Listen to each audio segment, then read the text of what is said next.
নমস্কাৰ এভৰিৱান, আজি ওলাই আহিছোঁ এটা ফেলিচিটেশ্যন প্ৰগ্ৰেমলৈ। ব্ৰেকফাষ্ট বুলি এইবিধকে শুহি আগবাঢ়িলোঁ ষ্টাডি ইনচাইড আৰু এডভাইট IASে আমি তেওঁলোকৰ শিক্ষাৰ্থীসকলৰ বাবে আয়োজন কৰা প্ৰগ্ৰামটোলৈ। আমি গৈ পোৱাৰ পিছতে ৰাজশ্ৰী মেম আমাৰ কেইটামান সৰু সৰু ইণ্টাৰভিউ ল'লে।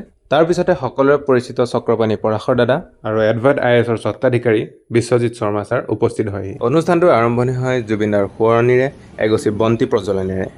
দৰাচলতে অনুষ্ঠানটি মৃদুলোকী ছাৰ আৰু ষ্টাডি ইনচাইড টিমে সম্বৰ্ধনাৰ লগতে আমাৰ লগত মত বিনিময়ৰ বাবে এটা মিটাপ হিচাপে আয়োজন কৰিছিল।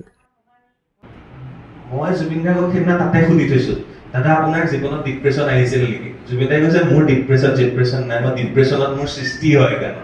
2018 চনতে তেওঁ মোক ইণ্টাৰভিউত কৈ থৈছিল যে মোক হাঁহি হাঁহি বহুত মানুহে ঠগি থৈ গৈছিল। তেতিয়াই দি থৈছিলো এইবিলাক, কোনোতো ৰেছপন্সে গুৰুত্বই নাপালে। মোক কৈছে মই শুব নোৱাৰো, ৰাতি মোৰ টোপনি নাহে, মই এনি টাইম মই চিন্তাই কৰি থাকো।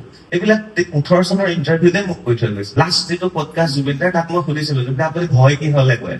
জুবিন দাই কৈছিল মই সময়লৈ ভয় পাওঁ, সেইটো ৰৈ ৰৈ বিনালে এটা সংলাপত ৰাখিছে তেওঁ।